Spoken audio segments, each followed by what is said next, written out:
Bora falar com o nosso analista de economia sobre esse assunto, porque essa retaliação de Pequim veio depois do fechamento do mercado lá na Ásia. Mesmo assim, o dia não foi dos melhores no mercado asiático, certo, Gabriel? Assim, faz tempo que a gente não tem um dia dos melhores, Pois né, é. Carol? Para qualquer bolsa do mundo. Não tá fácil. A gente tem um respiro, hora ou outra, vez ou outra. A gente teve, por exemplo, quando o Donald Trump anunciou que ia pausar as tarifas por 90 dias, mas tirando essa excepcionalidade, a gente está vivendo de dias ruins no mercado financeiro. Não foi diferente na Ásia hoje, provavelmente não vai ser diferente nas grandes bolsas do mundo.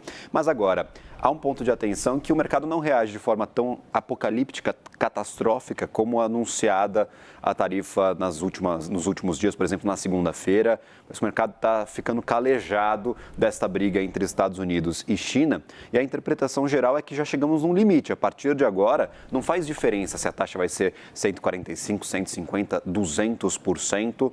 Porque os efeitos eles já estão dados, praticamente a extinção, a inviabilidade do comércio entre China e Estados Unidos. E agora, os efeitos dessa briga para outras economias é o que a gente vai começar a colocar na conta. Vamos ver a Bolsa Asiática no dia de hoje.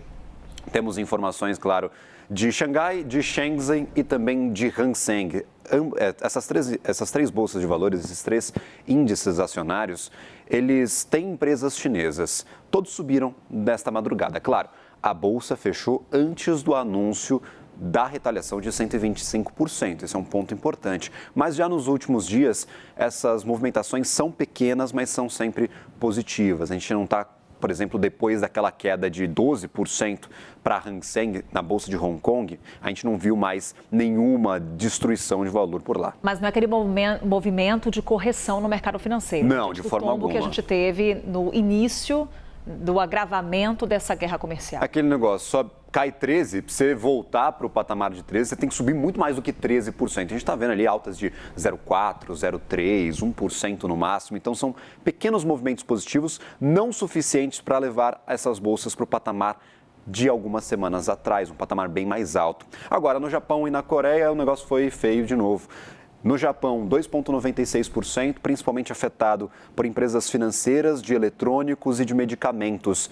A gente está começando a ter uma ideia de qual vai ser o efeito para a economia mundial. E se a economia mundial desaquecer, desacelerar, o Japão não vai ter mais para quem vender tantos produtos que produz, então essas empresas são descontadas, o risco, ele abraça as empresas no Japão. No caso do Japão, há a perspectiva de uma conversa com os Estados Unidos. É um dos países que, segundo Donald Trump, estaria procurando os Estados Unidos, procurando Washington para avançar em conversas. Exato, mas o que o Japão vai ter que ceder? Lembrando, a tarifa japonesa foi para lá de 20%.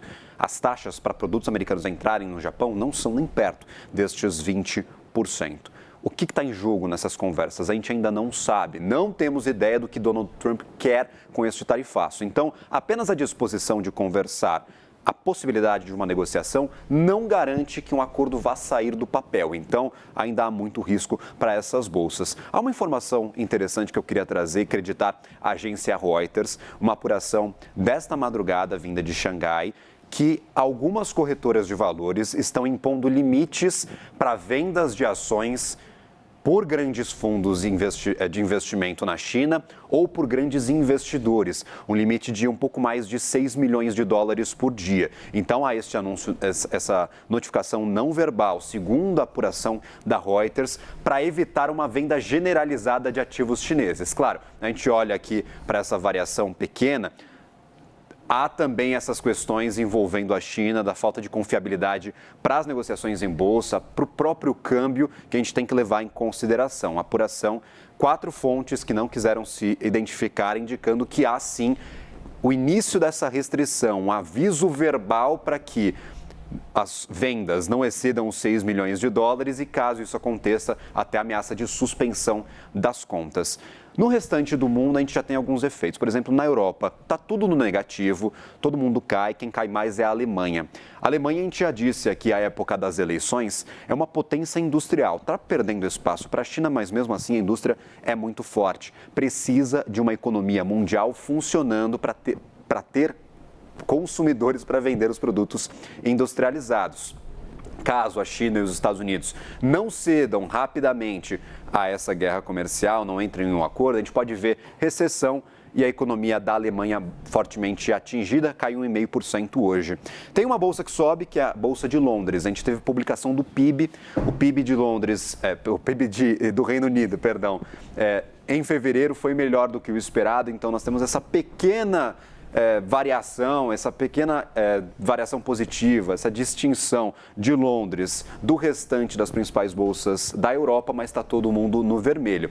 A China pede que a Europa se alie a eles para forçar Donald Trump a recuar, mas a Europa pensa bem, fala, olha, ou eu cedo para Donald Trump e ele sai vencedor dessa disputa, ou eu cedo para a China, me alio a eles e produtos muito mais baratos podem invadir meu mercado. Então também há essa discussão de o que fazer neste momento. Nos Estados Unidos está tudo subindo um pouquinho, então não tem uma reação apocalíptica, catastrófica a essas retaliações, essas taxas da China.